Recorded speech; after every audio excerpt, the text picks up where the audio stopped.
Olá, boa noite, sejam bem-vindos ao Crono da Madruga. Eu sou a Larissa e te conto histórias todos os dias.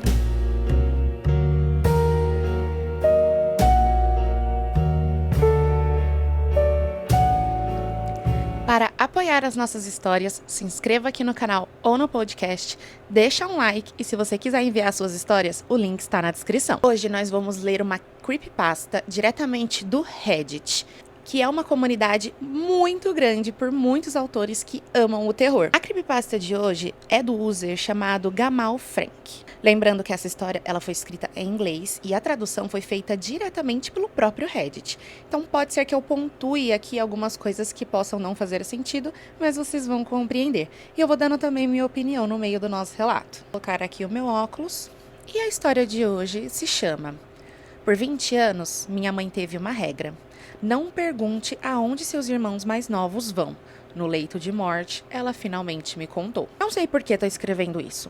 Acho que uma parte de mim pensa que se eu digitar tudo, deixar digital e real de um jeito que não seja só um zumbido na minha cabeça, talvez eu consiga entender. Ou talvez seja só uma confusão, um aviso, não sei. A casa tá quieta agora. Pela primeira vez na minha vida, o único som é o zumbido da geladeira velha e o gemido dos canos quando o aquecedor liga.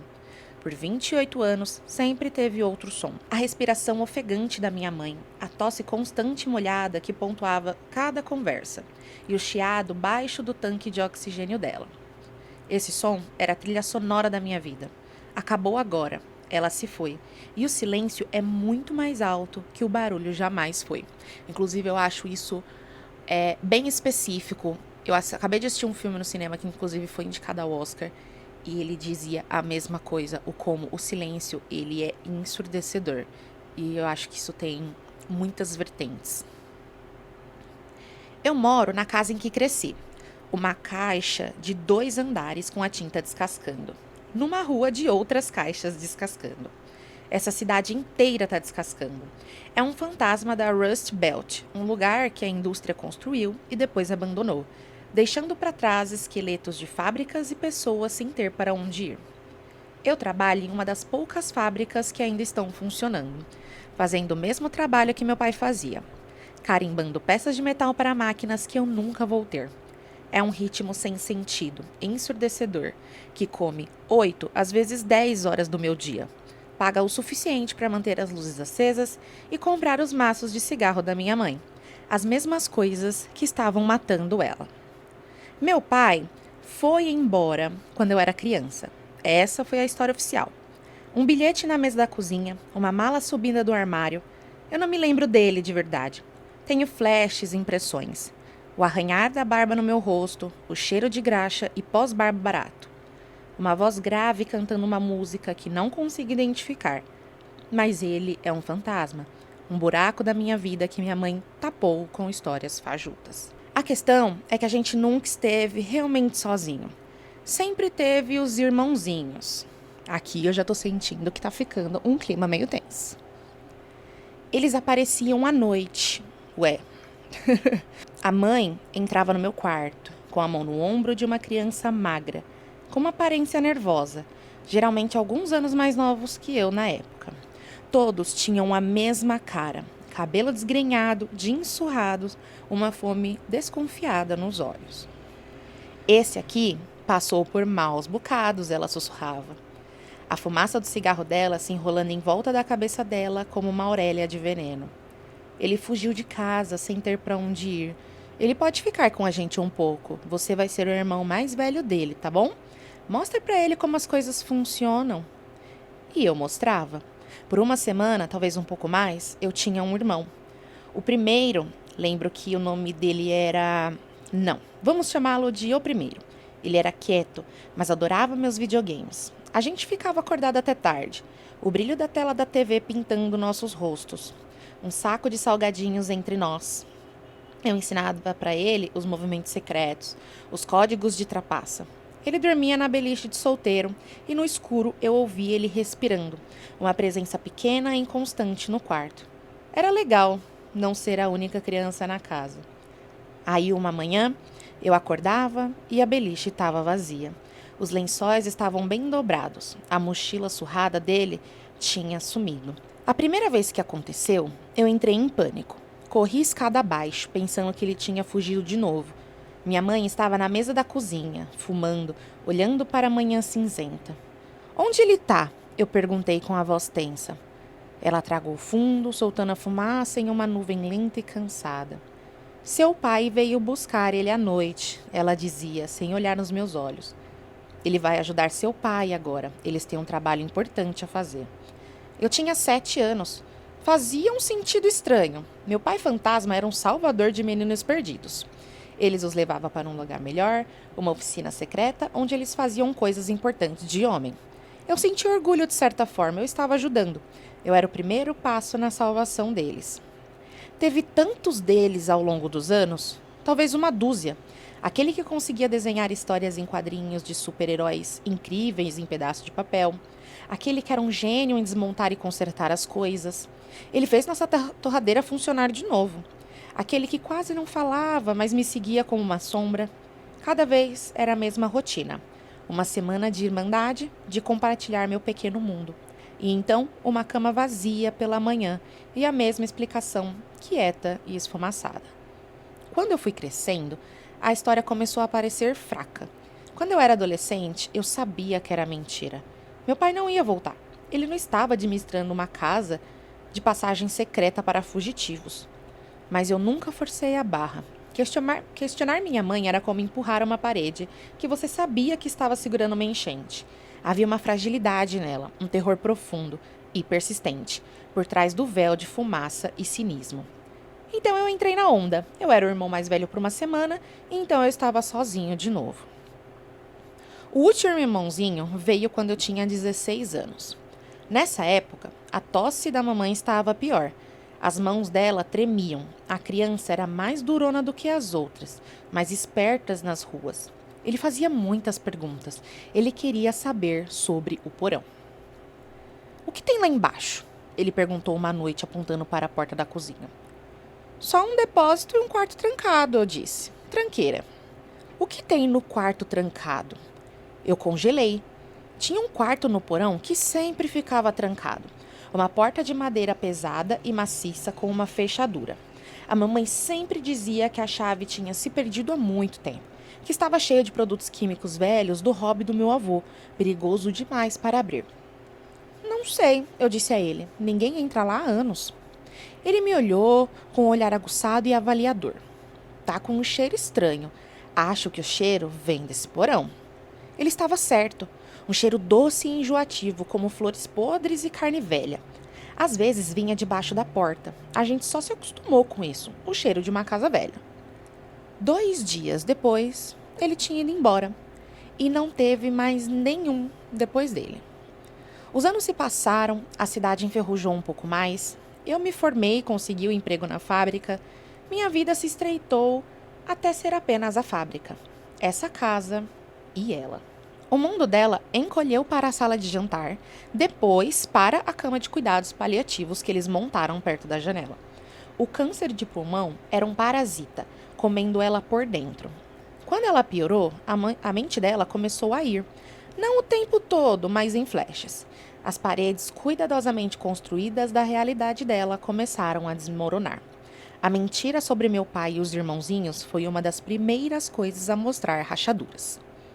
Uma noite, eu estava trocando o tanque de oxigênio dela e ela agarrou o meu braço. A força dela era surpreendentemente forte, os olhos arregalados com um terror que era mais do que apenas medo da morte. Era algo antigo, algo que ela viveu por décadas. Você não pode deixar ele passar fome, ela arfou. A voz dela com um estalo seco. Me promete. Quando eu for, você não pode deixar ele morrer de fome. Quem, mãe? Eu perguntei gentilmente, supondo que ela estivesse confusa. Não tem mais ninguém aqui. Ele, ela sibilou. Os olhos dela se movendo em direção ao chão, em direção ao porão. Ele tem sido tão paciente, ele fica com tanta fome. Eu contei para a enfermeira dos cuidados paliativos. Ela sentiu com simpatia. É comum, ela disse. Lucidez terminal, paranoia, demência. O cérebro dela está se protegendo, criando narrativas. Mas parecia mais do que isso. Parecia uma verdade que ela estava guardando por tanto tempo que finalmente estava fervendo a superfície. quente demais para o pote rachado da mente dela conter. Impulsionado por uma necessidade que eu não conseguia nomear, comecei a revistar a casa. Eu precisava de uma âncora, um pedaço do passado real para me agarrar. Fui no armário do corredor, um lugar de relíquias empoeiradas e coisas esquecidas, e tirei os álbuns de fotos antigos. Sentei no chão, as páginas cobertas de plástico se amassando quando eu as abri. Lá estávamos nós, eu, bebê, minha mãe, jovem e sorrindo, sem as linhas profundas de dor gravadas ao redor da boca. E meu pai, ou onde meu pai deveria estar, em todas as fotos, o rosto dele tinha sumido. Não apenas riscado com uma caneta, mas meticulosamente, violentamente riscado. Uma violência minúscula e circular foi feita em cada foto. A emoção raspada até o papel branco por baixo, deixando um espaço em branco, sem traços, e horrível onde o rosto de um homem deveria estar. Meu sangue gelou. Esse era um segredo, mantido deliberadamente. Mais fundo no armário, escondido sobre uma pilha de cobertores velhos, encontrei uma caixa de sapatos. Estava pesada. Dentro estava cheio de recortes de jornais, amarelados e frágeis. Todos eram de cidades vizinhas, abrangendo um período de cerca de 10 anos. Cada um era um pequeno artigo sobre uma criança desaparecida. Uma criança de 10 anos que desapareceu de um parquinho, uma criança de 12 anos que fugiu de uma casa de acolhimento e nunca mais foi vista, uma criança de 9 anos que desapareceu a caminho de casa, vindo da escola. Comecei a espalhá-los no chão, minhas mãos tremendo. As datas, elas se alinhavam mais ou menos com as lembranças que eu tinha. Um recorte da primavera em que eu tinha 10 anos, quando eu tinha um irmãozinho que adorava desenhar. Eita! Outro do outono em que eu tinha 12 anos, quando a criança que consertou a torradeira ficou com a gente. Era um mosaico de crianças roubadas, e seus rostos, impressos em preto e branco granulados, pareciam muito com os meninos que eu me lembrava, desgrenhados, desconfiados, perdidos. Eu precisava saber. Peguei um dos recortes e fui à beira da cama dela. Ela estava acordada, respirando superficialmente. O ar estava espesso com cheiro de doença e mentol. Ajoelhei-me ao lado dela, estendendo o braço de papel amarelado. A foto era de um menino sorrindo com uma falha nos dentes. Mãe, eu sussurrei, com a voz embargada. Eu me lembro dele. Ele gostava das minhas histórias em quadrinhos. Você me disse que o papai veio buscar ele. Os olhos dela se encontraram no recorte. E por um momento, a névoa da morfina e da doença se dissipou. Uma lágrima, espessa e lenta, traçou um caminho pelas rugas da bochecha dela. Ela não falou. Em vez disso, a mão trêmula dela mexeu na gaveta da mesa de cabeceira. Ela tirou algo e colocou na minha mão. Era uma fita VHS velha, sem rótulo. Assista isso, ela sussurrou, prendendo a respiração. Os dedos dela agarraram os meus, um feixe de gravetos frios. Depois, não antes. Aí você vai saber. Os olhos dela fixaram os meus, e o terror que eu tinha visto antes voltou, cru e absoluto. Você tem que ser o forte agora. Você tem que assumir. Você tem que alimentá-lo. Eu acho que essa parte que ela fala depois, não antes, é tipo algo muito sobre ela. Tipo, depois você vê isso, não acelera o processo. Algo assim. Essas foram as últimas palavras que ela me disse. Ela entrou em coma naquela noite e faleceu 2 dias depois. Eu acho que era exatamente isso que ela queria dizer. Por uma semana, a casa foi uma confusão de logística. A funerária, a papelada, os vizinhos bem intencionados com suas caçarolas. Eu me movia por tudo isso como um fantasma na minha própria casa. O silêncio era uma presença pesada. A fita VHS estava na bancada da cozinha, um retângulo de plástico preto, cheio de respostas que eu estava aterrorizado em ouvir. Eu não teria essa coragem. Finalmente, ontem à noite, eu não aguentei mais. O não saber era pior do que qualquer horror que a fita continha.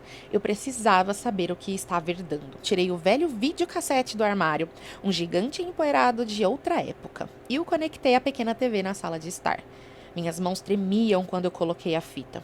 A máquina zuniu e fez um barulho. Então a tela piscou com uma explosão de azul e estática. A imagem que apareceu era granulada, cor desbotada. Era um churrasco no quintal. A data no canto dizia julho de 98. Eu era uma criança no vídeo, correndo atrás de uma bola em um gramado irregular. Minha mãe, incrivelmente jovem, estava rindo, segurando um prato de cachorros quentes. Então a câmera fez uma panorâmica e eu o vi, meu pai. Ele era um homem com aparência normal, cabelos castanhos, um sorriso gentil, o mesmo porte que eu. Ele estava grelhando, virando hambúrgueres com uma espátula.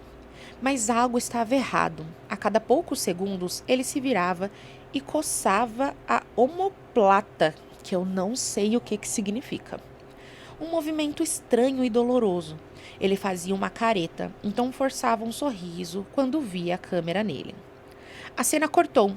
Agora era dentro de casa, algumas semanas depois, de acordo com a data. Meu pai estava sem camisa no banheiro, de costas para a câmera, que devia estar escondida. Na omoplata direita dele havia um crescimento. Não era uma pinta ou um tumor. Não era nada que eu já tivesse visto.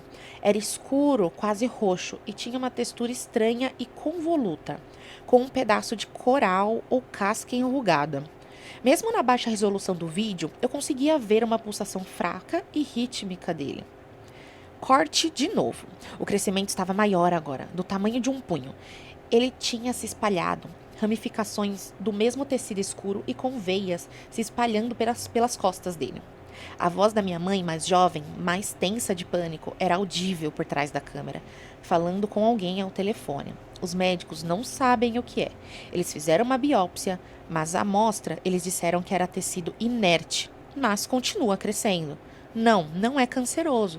Eles disseram que não é celular. Outro salto. Um consultório médico. A câmera estava tremida, provavelmente minha mãe filmando do colo dela. Um médico estava apontando para uma série de radiografias em uma caixa de luz. Como você pode ver, disse o médico com a voz clínica e distante, não parece estar ligado ao osso ou à estrutura muscular. É quase como se estivesse sobreposto. Nunca vimos nada parecido. Está proliferando a uma taxa exponencial, mas não podemos identificar o que é. A cena final foi a mais chocante. A iluminação era ruim, o quarto iluminado por velas. Meus pais estavam em um quarto apertado e desordenado que parecia o salão de uma cartomante de beco. Uma velha com o rosto como uma maçã seca estava sentada em frente a eles. Fumaça de incenso se enrolava no ar. Não é uma doença, disse a velha, com a voz rouca e trêmula.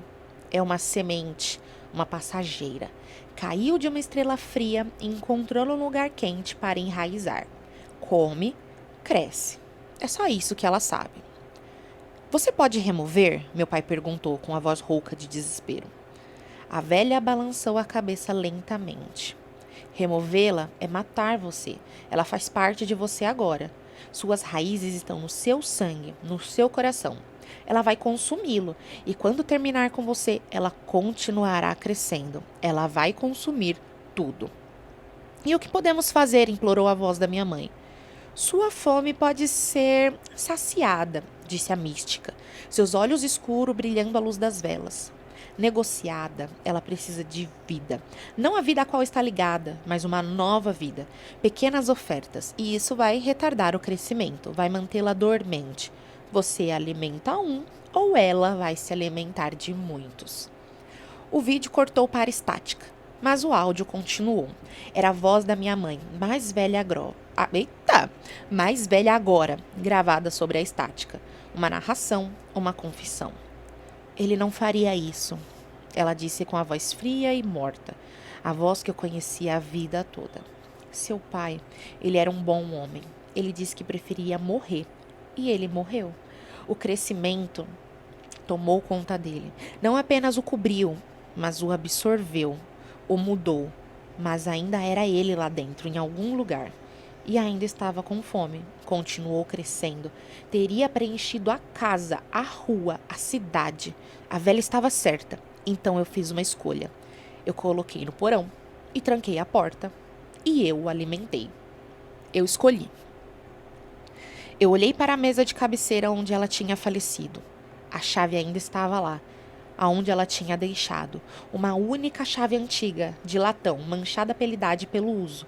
Minha mãe estava firme quando eu a peguei. Não havia escolha, certo? Havia apenas o dever, o legado que ela me deixou. Eu fui para a cozinha e abri a porta do porão. O ar que subiu para me encontrar era espesso, pesado e frio. Cheirava terra úmida, mofo e aquele cheiro doce e enjoativo, muito mais forte agora. Cobria a parte de trás da minha garganta. Eu apertei o interruptor e uma única lâmpada nua no fundo da escada piscou, lançando sombras longas e dançantes. Cada degrau de madeira gemeu sob meu peso. O porão não estava acabado, com um chão de concreto e paredes de pedra que choravam com a umidade. Estava cheio de lixo de uma vida inteira.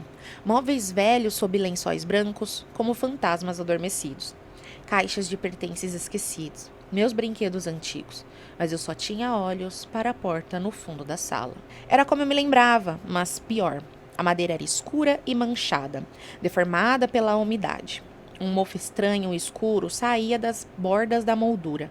A fechadura era grossa e enferrujada. Eu conseguia ver arranhões profundos e longos na madeira, sulcos que pareciam começar na altura da cintura, de dentro. Meu coração estava gritando contra as minhas costelas. A chave parecia um bloco de gelo na minha palma. Era isso, o coração da casa, a fonte da podridão que consumiu minha família, minha cidade, minha vida inteira. Eu coloquei a chave na fechadura. Estava dura e eu tive que colocar o ombro para conseguir girá-la. O tunk da fechadura deslizando para trás foi o som mais alto que eu já tinha ouvido. Respirei fundo, o ar fético enchendo meus pulmões, e abri a porta. Não era mais um quarto. O conceito de um quarto, 4 paredes, um chão, um teto, tinha sumido. Cada superfície estava coberta por uma única massa contínua de carne viva.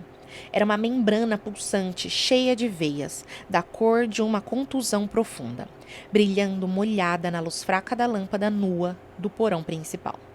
Movia-se como uma ondulação lenta e rítmica, como um pulmão respirando. O cheiro doce e podre era avassalador, uma força física que fez meus olhos lacrimejarem. Era um terrário de biologia de pesadelo, um útero canceroso que tinha consumido seu recipiente. Pendurado, no centro do teto, suspendo por grossos cordões semelhantes a um umbilical de carne, havia uma forma. Era vagamente humanoide, um tronco e membros todos fundidos em uma única massa tumoral. E do centro dessa massa, um rosto olhou para mim. Os traços estavam distorcidos, inchados, mas eu os reconheci do vídeo caseiro. Ai, tadinho. O formato da mandíbula, a linha do nariz e os olhos eram os olhos dele, abertos, conscientes e cheios de uma fome antiga e sem fundo. Não fez barulho, não precisava. Quando os nossos olhares se encontraram, um pensamento floresceu na minha mente. Uma voz que não era uma voz, uma sensação que não era minha. Era um conceito simples, primal e abrangente, que ecoava por cada célula do meu ser. Faminto. Eu fiquei parado na porta, a chave fria na minha mão, minha mente uma lousa em branco de puro terror. Enquanto eu observava, paralisado, uma ramificação da carne na parede, mais próxima de mim, começou a se mover. Não era rápido, mas era deliberado. Alongou-se, esticando-se da parede. Uma nova veia pulsando para a vida ao longo do seu comprimento. Cresceu diante dos meus olhos, alcançando-me através do limiar. Já fazia meses, talvez até anos, desde a última vez que minha mãe conseguiu descer essas escadas. Anos desde sua última refeição. A fome era uma agonia física, gritante, que eu podia sentir irradiando da criatura em ondas. Fechei os olhos e uma sequência de rostos passou pela escuridão das minhas pálpebras. O menino que amava videogames, aquele que sabia desenhar, a sombra quieta, todos os irmãozinhos. Eu vi seus rostos, não como eram quando estavam comigo, cheios de esperança e uma confiança cautelosa, mas como devem ter sido em seus momentos finais, olhando para o mesmo abismo, pulsante e faminto. Minha respiração falhou. Minha vida inteira tinha sido uma mentira construída em cima de um horror que eu nunca poderia ter imaginado. Eu era o filho de um monstro, o filho de um carcereiro. E agora, a escolha que minha mãe fez há tantos anos era a minha. Eu dei um passo para trás, puxando a porta deformada para fechar.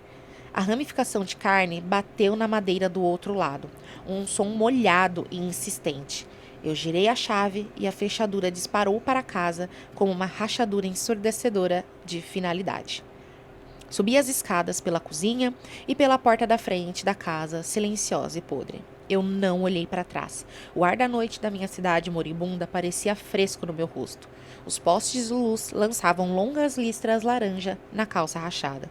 Eu sei o que eu tenho que fazer. Eu tenho que ser o forte agora. Eu tenho que parar seu crescimento. Mas primeiro eu tenho que alimentá-lo. Enfiei as mãos nos bolsos e comecei a andar, meus passos ecoando na rua vazia. Eu caminhei em direção ao brilho das luzes do centro da cidade, em direção à rodoviária, em direção ao viaduto, em direção às partes da cidade onde as crianças perdidas sempre parecem se reunir. E enquanto eu escrevo isso agora, depois que meu primeiro novo irmãozinho se foi, eu sinto isso no meu peito, o peso que minha mãe carregou pela vida dela. Eita, essa foi a nossa creepypasta. Contem pra mim o que vocês acharam. Gente, eu não sei se eu teria essa coragem que ele teve de seguir com isso, sabe? Porque da mesma forma que a mãe dele teve uma escolha, eu acho que ele também tem. E ele poderia escolher não seguir. E sei lá. Eu não sei dizer. Mas eu não sei se eu teria seguido o mesmo que ele. Contem pra mim se vocês teriam seguido isso também. Mas foi uma excelente história. Uma excelente creepypasta. Se você for ver, às vezes pode até levar pra algo até um pouco mais real, sabe? Eu acho que quando a gente fala de monstro, a gente coloca na nossa cabeça algo imaginatório, que é da nossa imaginação mesmo. Mas se você for ver, existem muitos monstros parecidos que fazem coisas assim com crianças desaparecidas e etc. Que não literalmente são, né, uma carne podre enrolada assim, tá? Enfim, vocês entenderam. Então, eu gosto bastante de relatos assim, porque faz a gente refletir, porque dá pra gente trazer esse tipo de situação muito pra realidade do mundo hoje. Mas, enfim, eu espero que vocês tenham gostado dessa história. Contem pra mim aqui nos comentários o que vocês acharam. E tenham uma boa noite e bons sonhos.